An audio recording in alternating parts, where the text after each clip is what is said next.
Greetings, Bill here. I'm going to do, I think, a series of videos on the 21st century use of convex hones for razor sharpening. The video series, and I say series because I did one video way back, and it was like a real long thing. I think I'll break this up into a couple of different segments as I go through this. This segment is going to be about the history of the use of convex hones in the 21st century. Okay, the first that I heard of it was from a gentleman in Florida who sold a lot of European razors, and I think he was in discussions with some of the suppliers in Europe at one time over how difficult a lot of their razors were to hone, and there was a lot of corrective work that needed to be done to them. And more than one of these manufacturers instructed him that you Americans do not hone razors correctly. And he got this distinct impression that they didn't really want to get into the training of how to do it, and they were content just to make razors and sell them. So that's kind of where it started, but they did verbally instruct him on the way that they had done things in Europe. And it revolved around the use of using a elliptically convex honing surface to work on.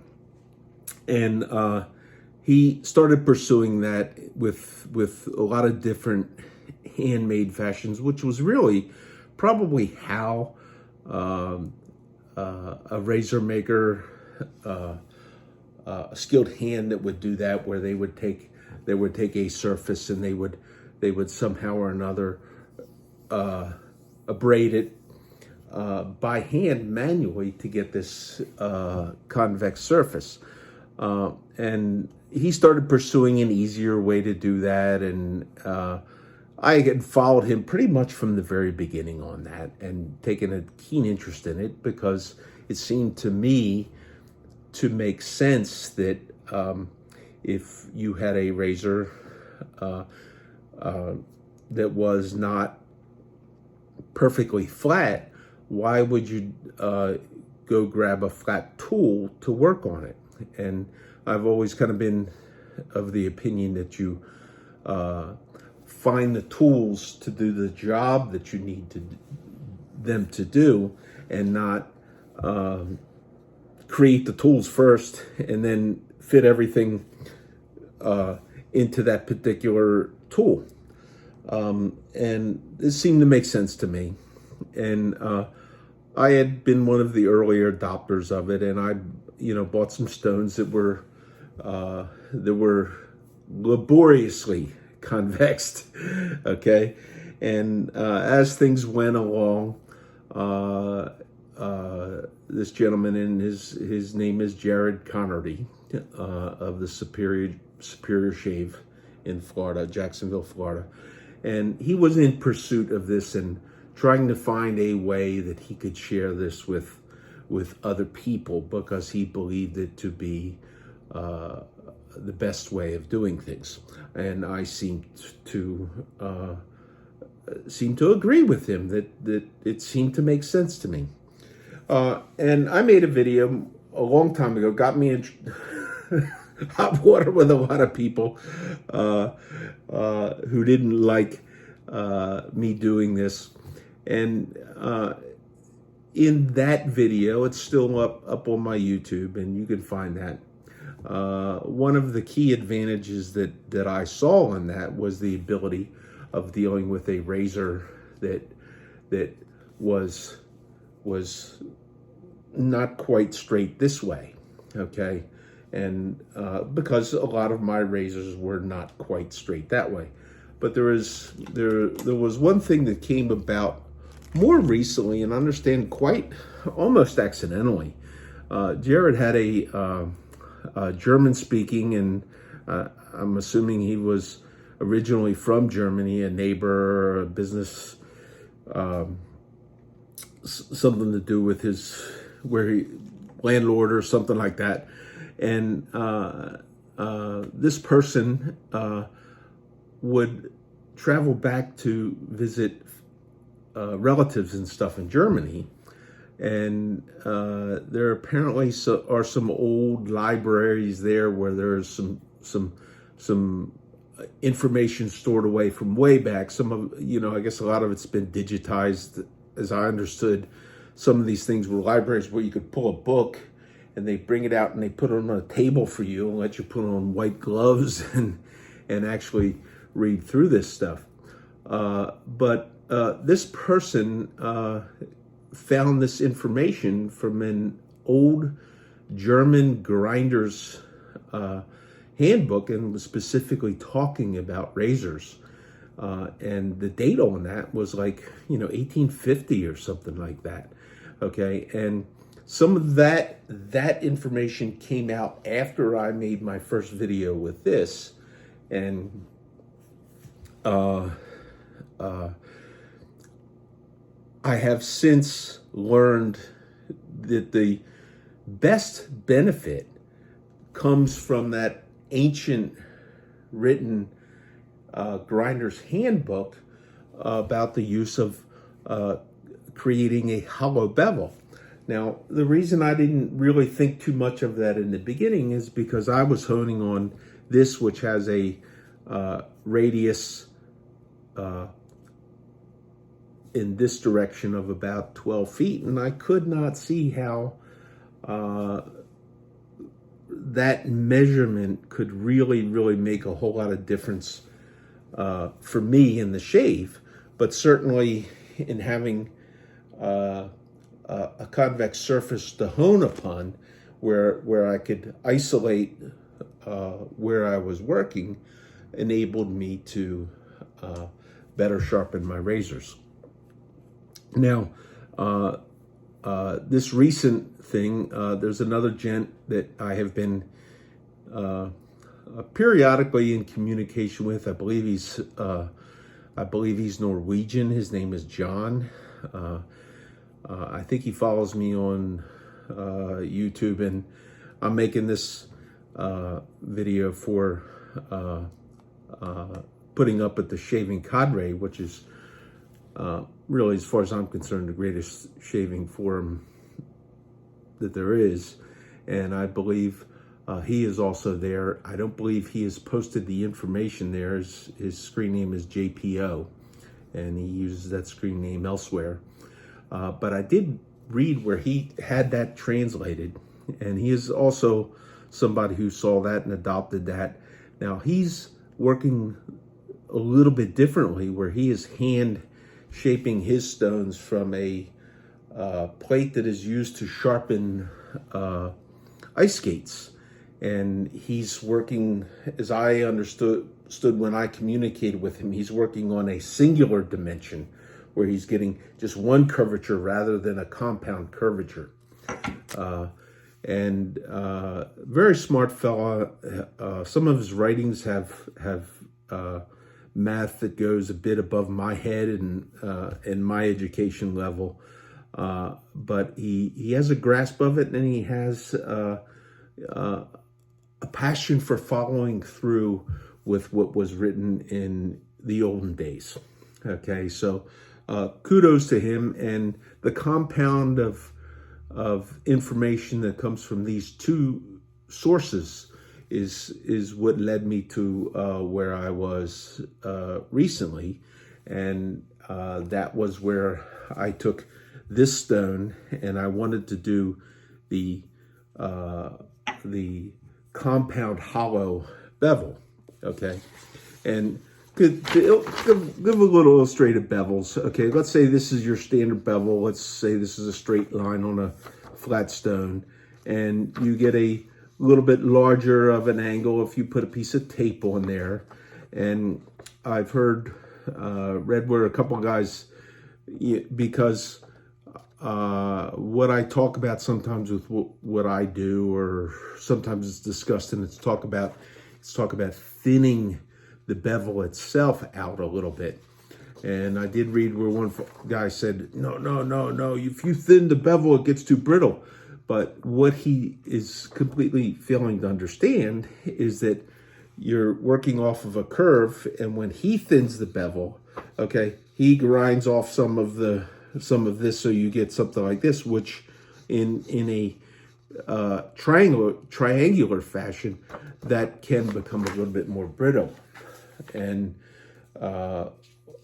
what I'm doing first, it's a little bit different. I think the grinding handbook is a little bit different, but I went back and forth between the stones a couple of times, and I'm working on a curved stone. Okay, so I'm getting some of this curvature in here. Okay, and my bevel is looking a little bit like that. Okay, and that's what I'm talking about, thinning the bevel, not actually making that angle more delicate, but just creating a thinness by hollowing backward away from the edge.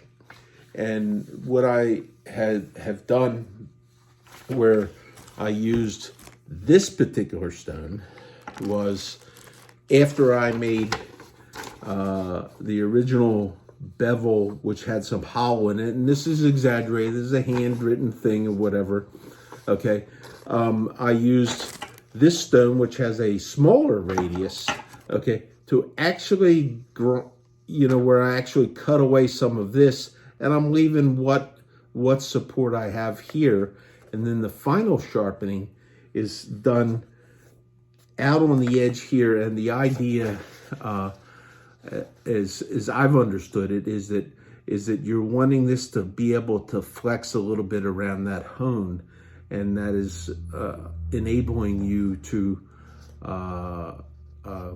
create an edge that you otherwise could not get when it is triangle shaped. So that's what took me to that. And where I went a little bit further was, one of my experiments was with this razor, where is really geometrically, this is as bad as it gets. Okay, it's as bad as it gets. I read where one guy bought one of these things, or bought a dozen of these things or whatever, and he bought one, and it was to this day the best razor he's ever used, and it's still the top thing. It's like, okay, well, but the other ones didn't come out so good. So this is like the one of the 9 out of the one. He must have got the good one.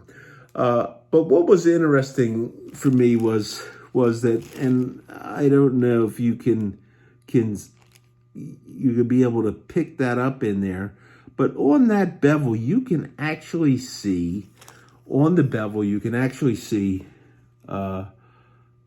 the 2 grind lines that are on there. There's one on the edge side and one where I've actually done some of that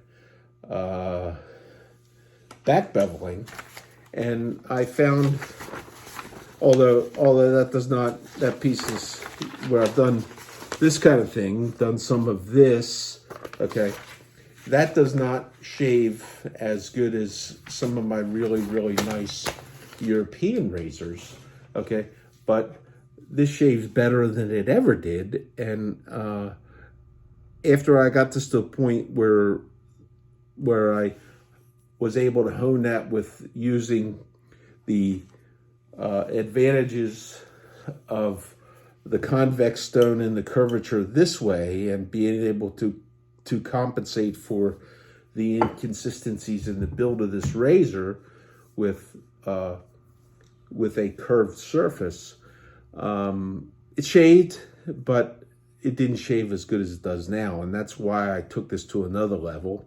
And then I went ahead and I honed up a couple of other razors with a back bevel, one being this particular gold dollar, and shaving with it, I was quite quite surprised and pleased with how this works. Now, like I said, there's only a couple of people that I know of. I've shaped my stuff with this plate, and there was a couple hundred of these around. So there's a couple hundred guys out there that could do this. Okay, there's some of them that are would rather just not talk about it because sometimes it can bring you some grief, and in my case, I really don't care. Okay, but I had thought a couple of months ago, or a month or so ago, that there was going to be no more of these plates. So I thought, well, why should I bother even talking? I do this. It's what I do. It's my advantage. I like it. I'm great. But it would be pointless to continue to share it because nobody else would be able to do that, because you would have to manually shape your own stones. And that would, with a plate where I'm putting a piece of sandpaper on here and working this on it, it's plenty of work, even with synthetic stones. Believe it or not, it wasn't too bad on a cauticule. Okay. But these things are pretty expensive to go grinding away on, and they won't last forever. They'll wear. And I started thinking, well, there might be other people who want to try this, and maybe they want to take a stab at picking up one of these on this second run that's coming up at the end of January in 2022. At least that's the published date that they're supposed to hit.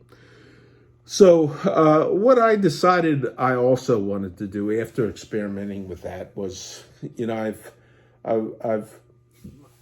one of the places I've bought a number of things from, and a lot of people have bought stuff from sharpeningSupplies.com, but they have a set of stones that are their own brand. Okay, they are made in the U.S. Okay. Made in the U.S., a water stone that can probably give you one or two names of the companies that are making them. Okay, the one company that it's possible it could be Norton. Okay, which at one time was Norton Pike. Who also, there was another piece of literature that came up that was in the 20th century, in the 30s or something like that, in 1930, around there, where Norton Pike was still manufacturing wheels, grinding wheels, so you could actually even get a fine grinding wheel, and you could grind a razor on that wheel. And that wheel would have been made out of Arkansas stone, or I believe some sort of a natural stone. I don't believe that those are available at all. But anyhow, there was that. So we have 19th century, we have 20th century with Norton Pike, and then we have 21st century, which is the revival of the use of a convex hone for sharpening straight razors, which is a niche thing. It's a hobby thing. So anyhow, I bought myself a set of these Norton stones. I wanted to see, number one, I wanted to see how, because they're a little bit less expensive than some of the Japanese water stones or the splash and go stones. I wanted to see how they would work. So I bought a couple of the combination stones, and this is the smaller one. This is a bit shy of 2 inches by 8 inches. It's a combination, and I bought 3 different ones. I bought a 1,000 and a 3,000. I bought a 3,000 and an 8,000, and then I bought a 6,000 and a 10,000. Now these stones also come in a wider width, okay, that is like 2 3/4 inches. But I thought, let me just see how this goes, because I don't know for sure if this, I read somewhere where somebody had asked the question, are these okay for sharpening razors?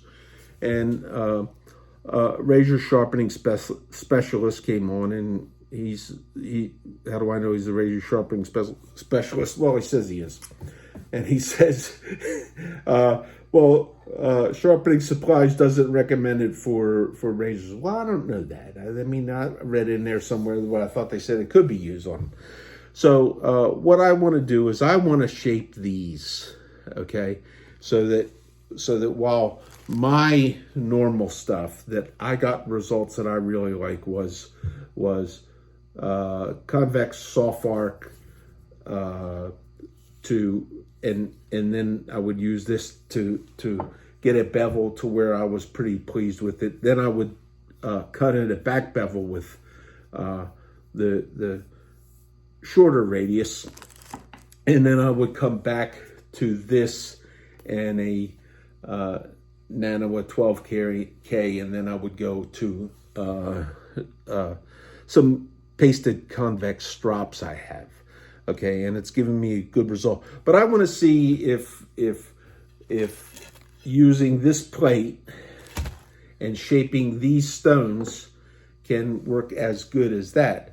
Now, my intent for what to do is to cut this one on the longer radius, okay, and then cut this one on the longer radius. So this will be more the finishing tool, where 6,000 and 10,000, this would be more the initial bevel setting. And then the 3 and the 8, I'm going to cut this one on the short radius. So that'll probably take about, on the ends, it'll probably take about half of the life out of each end of this, because it's being an 8-inch. Okay, but that'll give me a way to back bevel in a little bit, and then with the 8,000 smooth that back bevel out, and then come back with this stone and see if I can get to a finish. Now, if I need to go to any of my other stuff, I'll need to go to it, but I just wanted to see if I can get this to work. So that's the first part of this. I'm gonna go ahead and start doing some of the work shaping on this, and I'll probably take some photos of this as I progress through it to give some sort of an idea later on, and then I'll grab some more of these. I think I got a couple of those, and I'll prep those up. I shaved with this the other day. This is going to be, I did this on my original stuff. This is going to be my benchmark for what I'm chasing down with this other set of hones. So that's that. And if you haven't checked out theshavingcadre.com, please do.